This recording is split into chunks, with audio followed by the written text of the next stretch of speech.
ایک دفعہ جناب امیر المومنین کا گزر بصرہ میں حسن بصری کے پاس سے ہوا، وہ وضو کر رہا تھا۔ آپ نے فرمایا اے حسن پورے طور سے وضو کر۔ اس نے کہا یا امیر المومنین، کل آپ نے ان لوگوں کو قتل کیا جو کلمہ گو تھے اور پورا وضو کرتے تھے، آج مجھے پورا وضو کرنے کی ہدایت فرما رہے ہیں۔ آپ نے فرمایا تو ان کی مدد کرنے کے لیے کیوں نہ آیا؟ اس نے کہا واللہ میں نے صبح کو غسل کیا، کافور ملا اور ہتھیار لگا کر تیار ہوا، کیونکہ مجھے اس میں ذرا بھی شک نہ تھا کہ عائشہ سے تخلف کرنا کفر ہے۔ راستے میں جاتے ہوئے آواز آئی تو کہاں جاتا ہے؟ واپس چلا جا، کہ جو شخص ان لوگوں میں قتل کرے گا اور قتل ہوگا دونوں جہنم میں جائیں گے۔ میں اس آواز سے ڈرا اور گھر میں آ کر بیٹھ گیا۔ دوسرے روز پھر عائشہ کی مدد کے لیے تیار ہو کر چلا، راستے میں وہی آواز آئی اور واپس ہو گیا۔ حضرت نے فرمایا تو سچ کہتا ہے، کیا تو جانتا ہے کہ وہ آواز دینے والا کون تھا؟ اس نے کہا نہیں۔ آپ نے فرمایا وہ تیرا بھائی شیطان تھا، اس نے تجھے سچی تو بتایا تھا کہ عائشہ کے لشکر کا قاتل اور مقتول دونوں جہنم میں جائیں گے۔ ایک روایت میں کہ جناب امیر المومنین علیہ السلام نے حسن بصری سے فرمایا اے حسن، ہر امت میں ایک سامری ہوا کرتا ہے اور اس امت کا سامری تو ہے۔ حضرت امام محمد باقر علیہ السلام نے فرمایا اے حسن بصری، خواہ تو دائیں چلا جانا یا بائیں، علم کہیں نہ ملے گا سوائے ہم اہل بیت کے۔ واضح ہو کہ یہ حسن بصری وہی شخص ہے جو صوفیوں کا بڑا پیر ہے، اسی کی طرف اپنے آپ کو منسوب کرتے ہیں اور اسی سے روایت کرتے ہیں کہ ایک بڑا شیخ ان کا عباد بصری گزرا ہے۔ وہ جناب امام زین العابدین علیہ السلام پر طعن کرتا تھا اور جہاد کے معاملے میں حضرت پر اعتراض کیا کرتا تھا۔ ایک دفعہ بصرہ کی ایک جماعت جس میں ایوب سجستانی، صالح مرنی، عتبہ، حبیب فارسی، مالک بن دینار، ابو صالح امی، جعفر بن سلیمان رابعہ اور سعدانہ تھے، حج کو گئے۔ مکہ میں پانی کی قلت تھی، سب نے مل کر خانہ کعبہ میں بارش کی دعا مانگی مگر دعا بے سود رہی۔ اتنے میں حضرت امام زین العابدین علیہ السلام محزون و غمگین حالات میں اتنے میں حضرت امام زین العابدین علیہ السلام محزون و غمناک صورت میں تشریف لائے اور طواف کعبہ کے بعد سب کو کعبہ سے دور جانے کو کہا۔ پھر آپ کعبہ کے پاس سجدہ بجا لائے اور دعا فرمائی۔ ابھی دعا ختم نہ ہونے پائی تھی کہ ابر اٹھا اور ایسا پانی برسا کہ قلت دور ہو گئی۔ واضح ہو کہ مذکورہ بالا سب آدمی صوفیوں کے بڑے اولیاء ہیں جو اپنے زمانے کے امام کی معرفت نہیں رکھتے تھے۔ ان میں سے ایک طاؤس یمانی ہے جس کے مباحثے اور مناظرے امام محمد باقر علیہ السلام کے ساتھ مشہور ہیں اور حدیث کی کتابوں میں مذکور ہیں۔ شیخ توسی کتاب غیبت میں لکھتے ہیں کہ چند لوگوں نے نیابت حضرت جناب صاحب العصر علیہ السلام کا جھوٹا دعویٰ کیا اور آخر کار ذلیل و رسوا ہوئے۔ اگر در حقیقت نائب امام ہوتے تو امام عصر کی طرف سے کوئی معجزہ دکھاتے جس سے لوگوں کو ان کی نیابت کا یقین ہوتا۔ ان میں پہلا دعوے دار نیابت شرعی تھا جو دعویٰ کر کے رسوا ہو اور حضرت کا فرمان اس پر لعنت کے متعلق صادر ہوا۔ شیخ فرماتے کہ تل اکبری نے بیان کیا کہ اس شخص کے دعوی نیابت کے بعد اس کا ملحد ہونا اور کافر ہونا لوگوں پر ظاہر ہو گیا۔ پہلے وہ امام علیہ السلام پر جھوٹ و افطرا باندھتا تھا تاکہ کم عقل لوگ اس کی طرف راغب ہوں۔ اس طرح رفتہ رفتہ شرارت میں ترقی کرتا ہوا حلاجیہ مذہب کا قائل ہو گیا، جیسا کہ ابو جعفر شرمغانی وغیرہ مشہور ہوئے۔ پھر شیخ بیان کرتے کہ من جملہ کذابوں کے حسین بن منصور حلاج بھی تھا۔ بسند معتبر ہیبت اللہ بن محمد قاطب سے روایت ہے کہ سہل بن اسماعیل نوبختی جو ایک پکا شیعہ تھا، اس نے منصور حلاج کا پیروکار بننے کا پیغام اس شرط پر بھیجا کہ اس کے بال سفید ہو گئے ہیں اور اسے کنیزوں کی خاطر ہر جمعہ خضاب کرنا پڑتا ہے، ایسا معجزہ دکھائے کہ داڑھی سیاہ ہو جائے اور خضاب کی ضرورت پیش نہ آئے۔ جب حلاج نے یہ بات سنی تو کہا کہ اس پیغام میں سہل نے غلطی کی ہے اور اس کے سوا کچھ جواب نہ دیا۔ اس قصے کو سہل ہر جگہ بیان کرتا تھا، لوگ سن کر حلاج کی ہنسی اڑاتے اور ذلیل و خوار ہوتا۔ احتجاج تبریسی میں منقول ہے کہ جناب صاحب الامر علیہ السلام کا فرمان حسین بن روح کے ذریعے سے اس جماعت کی لعنت کے متعلق صادر ہوا ہے جن میں حسین بن منصور حلاج تھا۔ ایسے لوگ ہمیشہ ہمارے ائمہ علیہم السلام کی مخالفت پر کمر بستہ رہے ہیں۔ شیعہ علماء شیعہ علماء کبار اور راویان اخبار جو ان کے زمانے میں یا ان کے قریبی زمانے میں تھے، اور تمہاری بنسبت ان کا علم و فہم، تقوی و طہارت بھی زیادہ تھی، ان لوگوں سے ہمیشہ بیزار رہے اور ان کے کفر و الحاد کو ثابت کرتے رہے۔ اس پر بھی اگر کوئی دیدہ و دانستہ طریقے اہل بیت کو چھوڑے اور گمراہی کا راستہ اختیار کرے تو اس کا گناہ دوسرے کے نام لکھا جائے گا۔ اہل بدعت لوگ یعنی صوفیہ کے عوارض و وظائف سے پرہیز لازم ہے، اس کے بدلے اہل بیت علیہم السلام سے منقول دعائیں اور اذکار سے نفع حاصل کریں۔ باب نمبر 15 اذکار۔ نمبر 1 فضیلت اذکار، تسبیحات کی فضیلت۔ حضرت امام حسن علیہ السلام سے منقول ہے کہ یہودیوں کی ایک جماعت خدمت رسول میں آئی اور ان کے عالم نے چند مسائل کا حضرت سے جواب بثواب پایا اور وہ سب کے سب ایمان لے آئے۔ ان مسائل میں سے ایک سوال یہ تھا کہ تعمیر کعبہ کے وقت خدا نے جو کلمات حضرت ابراہیم کو تعلیم فرمائے تھے وہ کیا تھے؟ حضرت نے فرمایا ان میں سے ایک کلمہ یہ تھا، سبحان اللہ والحمد للہ ولا الہ الا اللہ واللہ اکبر۔ یہودی نے سوال کیا جو ان کلمات کو پڑھے اس کا کیا ثواب ملے گا؟ رسول خدا صلی اللہ علیہ وسلم نے ارشاد فرمایا کہ جب تسبیح پڑھنے والا سبحان اللہ کہتا ہے تو عرش الہی تو زیر عرش رسول خدا صلی اللہ علیہ وسلم نے ارشاد فرمایا کہ جب تسبیح پڑھنے والا سبحان اللہ کہتا ہے تو زیر عرش فرشتے بھی سبحان اللہ کہتے ہیں اور پڑھنے والے کو 10 گنا زیادہ ثواب ہوتا ہے، اور جب کلمہ الحمدللہ کہتا ہے تو حق تعالیٰ نعیم دنیا و آخرت عطا فرماتا ہے۔ یہ وہ کلمہ ہے کہ اہل بہشت داخل بہشت ہوں گے تو ان کی زبان پر یہی کلمہ جاری ہوگا کیونکہ وہ اس کو دنیا میں پڑھا کرتے تھے، اور جب وہ لا الہ الا اللہ کہتا ہے تو خداوند عالم ارشاد فرماتا ہے کہ اس بندے کو اس کلمے کی جزا میں بہشت عطا فرماتا ہوں کیونکہ حل جزاء الاحسان الا الاحسان۔ جب یہودی عالم نے یہ سنا تو اس نے حضرت کی تصدیق کرتے ہوئے کہا کہ اے محمد آپ نے سچ فرمایا۔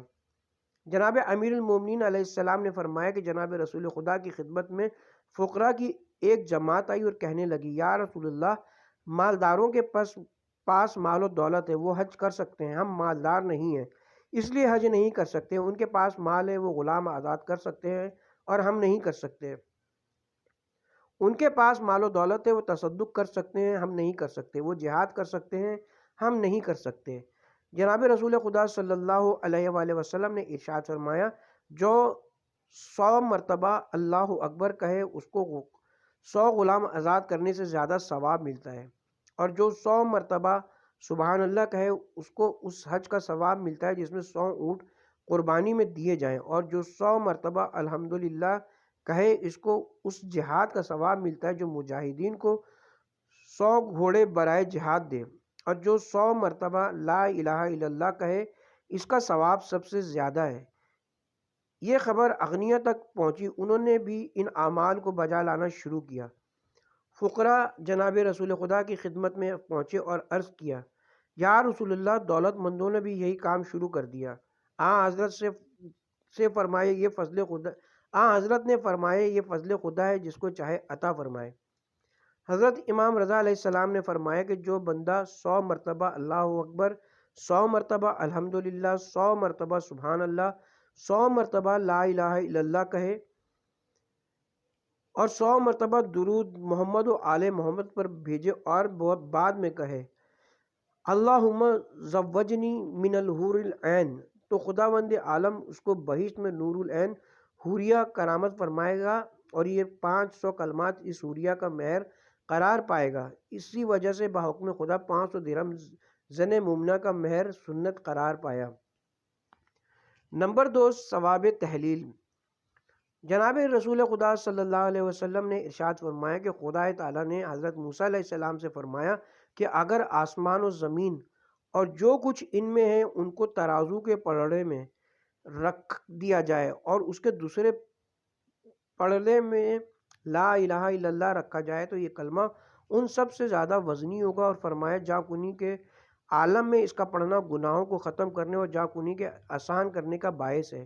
حضرت امام جعفر صادق علیہ السلام نے فرمایا کہ اس کا پڑھنا جس قدر زیادہ ہو اسی قدر ثواب بھی زیادہ ہوتا ہے، اور یہ وہ ذکر ہے جس کی فضیلت بے حد اور بے انتہا ہے۔ ہر عبادت کی حد ہے، مثلا نماز پنجگانہ ختم ہوئی، فرض بھی ادا ہو گئے اور حد ختم ہو گئی، لیکن لا الہ الا اللہ کی کوئی حد ہی نہیں، کوئی حد ہی نہیں ہے، خواہ جس قدر چاہو جب چاہو پڑھو۔ پھر آپ نے یہ آیت تلاوت فرمائی،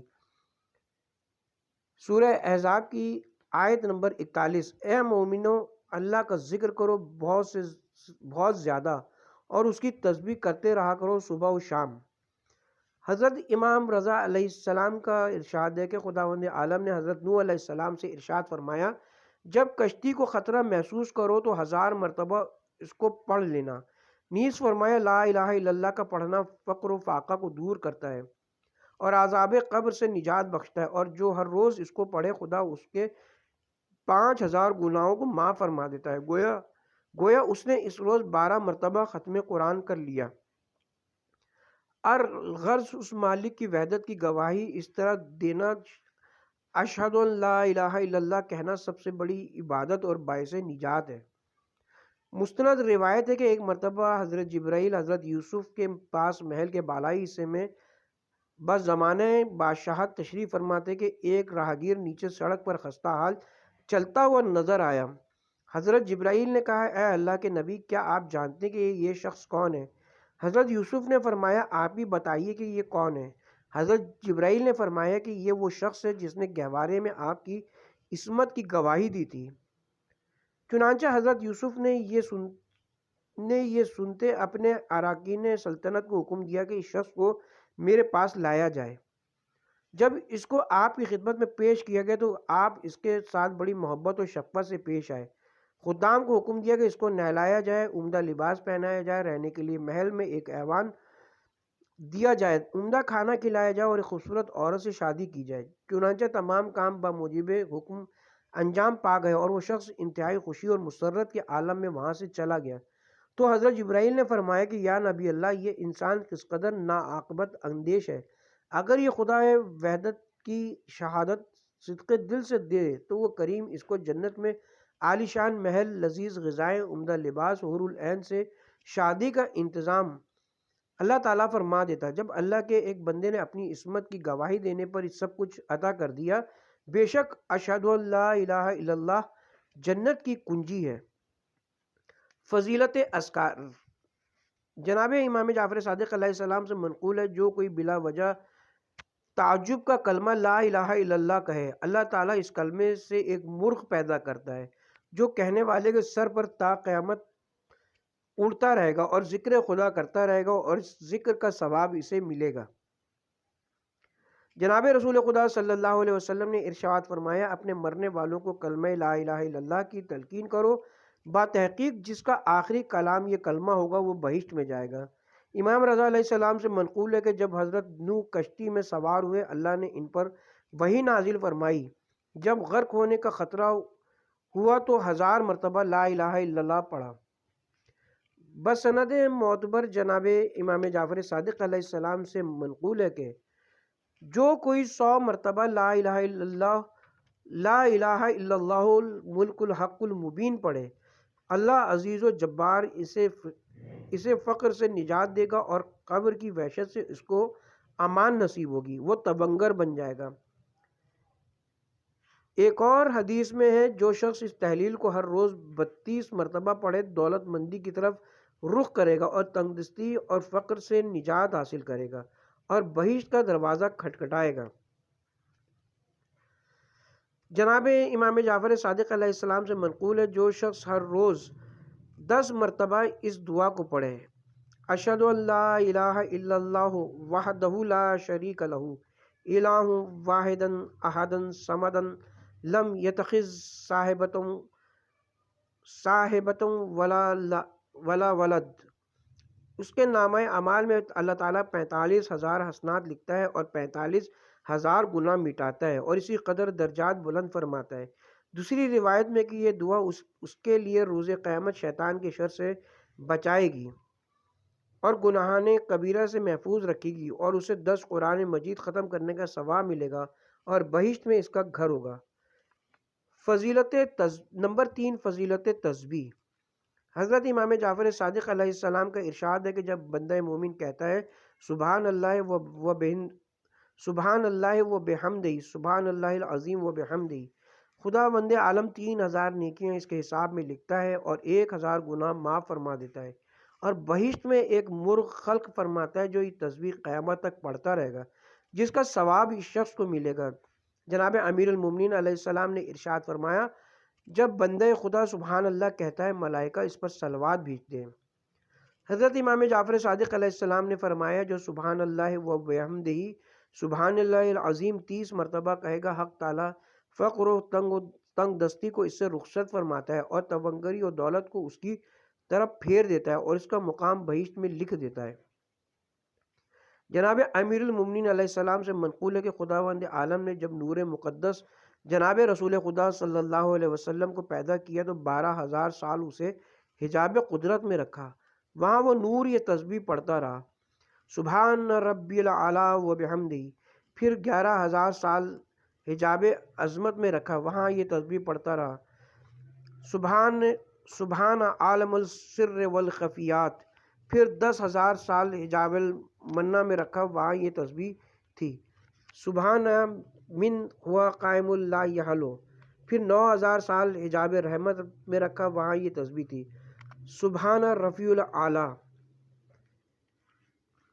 پھر 8,000 سال حجاب السعادت میں رکھا، وہاں کی تسبیح یہ تھی سبحان من عود دائم لا یسہو، پھر 7,000 سال حجاب الکرامت میں رکھا، وہاں یہ تسبیح تھی سبحان من ہوا غنی اللہ یا فقر، پھر 6,000 سال حجاب المنزلہ میں رکھا جہاں وہ نور یہ تسبیح پڑھتا تھا سبحان العلیم الکریم، پھر 5,000 سال حجاب الہدایت میں رکھا جہاں یہ تسبیح پڑھتا تھا سبحان ذی العرش العظیم، پھر 4,000 سال حجاب النبوہ میں رکھا، وہاں یہ تسبیح تھی سبحان رب العزت عما یصفون، پھر 3,000 سال حجاب رافعہ میں رکھا، وہاں یہ تسبیح پڑھی سبحان ذی الملک والملکوت، پھر 2,000 سال تک حجاب ہیبت میں رکھا جہاں یہ تسبیح پڑھی سبحان اللہ و بحمدہ،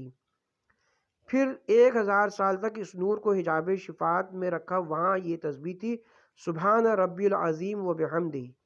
نمبر 4، فضیلت تحمید۔ حضرت امام جعفر صادق علیہ السلام سے کسی نے سوال کیا کہ کون سا عمل خدا کے نزدیک بہترین ہے؟ آپ نے ارشاد فرمایا اس کی حمد بجا لانا۔ حضرت امام علی ابن الحسین علیہ السلام نے فرمایا جس نے الحمدللہ کہا گویا تمام نعمتوں کا شکر ادا کیا۔ حضرت امام رضا علیہ السلام نے فرمایا کہ جناب رسول خدا کا ارشاد ہے کہ خدا بند عالم اس کو نعمت کرامت فرماتا ہے جو یاد الہی کرتا ہے، اور جس کی روزی میں تاخیر ہوتی ہو تو اس کو چاہیے کہ وہ استغفار کہے، اور کوئی شخص اگر رنج و غم یا کسی مشکل امر میں گرفتار ہو جائے اس کو چاہیے لا حول ولا قوت الا باللہ کہے۔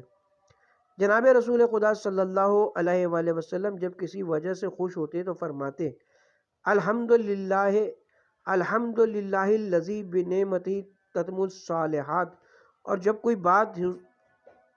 کوئی بات حزن و ملال کی درپیش ہوتی تو فرماتے الحمدللہ علی کل حال۔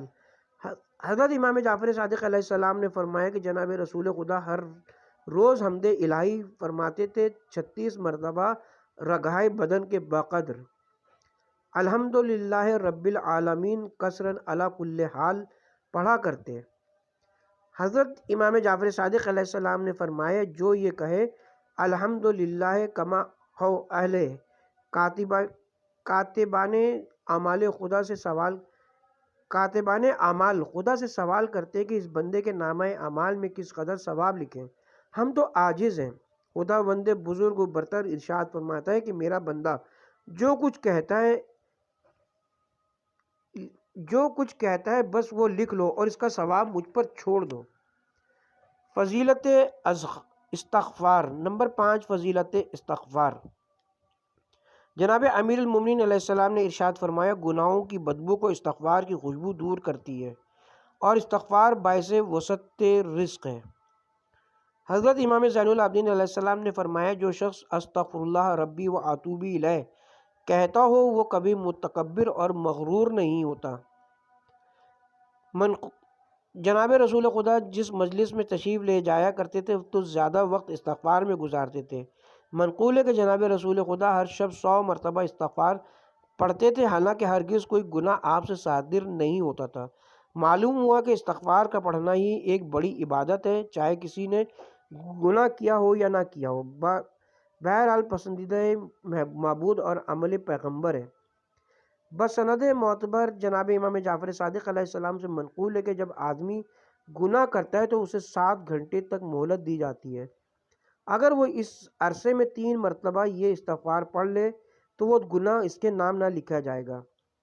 استغفر اللہ الذی لا الہ الا هو الحی القیوم واتوب الیہ۔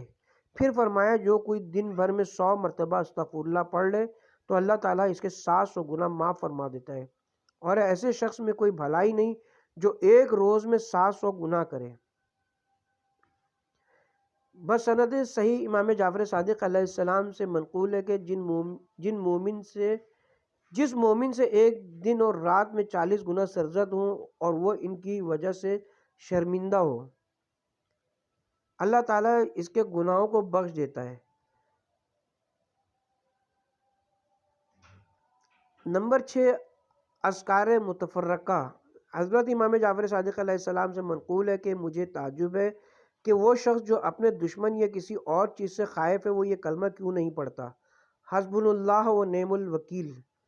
اس لیے کہ خدا فرماتا ہے کہ جن لوگوں نے یہ کلمہ پڑھا انہوں نے نعمت عظیم حاصل کی، اور تعجب ہے اس پر جو کسی غم میں مبتلا ہو وہ یہ کلمہ جو حضرت یونس نے شکم ماہی میں پڑھا تھا کیوں نہیں پڑھتا، لا الہ الا انت سبحانک انی کنت من الظالمین۔ اس لیے کہ خدا نے اس کے بعد فرمایا کہ میں نے یونس کی دعا قبول فرمائی اور غم سے نجات دی، اور تعجب ہے اس پر جس کے دشمن اس سے مکر کے ساتھ پیش آئیں اور وہ یہ کلمہ کیوں نہیں پڑھتا، افوض امری الی اللہ ان اللہ بصیر بالعباد۔ کیونکہ خدا اس کے بعد فرماتا ہے کہ جب مومن آل فرعون نے یہ کلمہ پڑھا تو خدا نے دشمنوں کے مکر سے اسے محفوظ رکھا، اور تعجب ہے اس پر جو خواہش مال و متاع رکھتا ہو اور اس کلمے کیوں نہیں پڑھتا، ماشاء اللہ لا حول ولا قوت الا باللہ۔ اس لیے کہ خدا نے اس کے بعد مومن سے وعدہ فرمایا ہے، نیز فرمایا کہ حضرت آدم علیہ السلام نے خدا سے وسوسہ خاطر اور اندھوں کی شکایت کی۔ جبرائیل نازل ہوئے اور کہا کہ کہو لا حول ولا قوت الا باللہ، وسوسہ برطرف ہو گیا۔ نیز فرمایا جس کو خدا نعمت کثیر عطا فرمائے اس کو چاہیے کہ کہے الحمدللہ رب العالمین۔ جو رنج و غم میں مبتلا ہو وہ کہے لا حول ولا قوت الا باللہ علی العظیم۔ نیز فرمایا کہ شب معراج خداوند عالم نے بذریعہ وحی خزانہ عرش سے یہ 2 کلمات تعلیم فرمائے، لا حول ولا قوت الا باللہ ولا ملجن منک الا الیک۔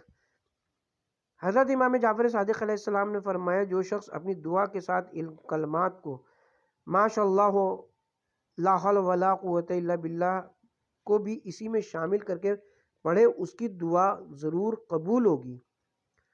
نیز فرمایا جو شخص 7 مرتبہ کہے یا ارحم الراحمین، فرشتہ کہتا ہے کہ تیری آواز ارحم الراحمین نے سنی، طلب کر جو طلب کرنا چاہتا ہے تاکہ تجھ کو عطا کیا جائے، اور اگر بندہ 10 مرتبہ کہے یا اللہ ہو تو خدا فرماتا ہے مانگ جو کچھ تجھے درکار ہے۔ حضرت امام رضا علیہ السلام نے فرمایا جو شخص کسی سختی میں گرفتار ہو تو کثرت سے یا رؤوف و یا رحیم کہے۔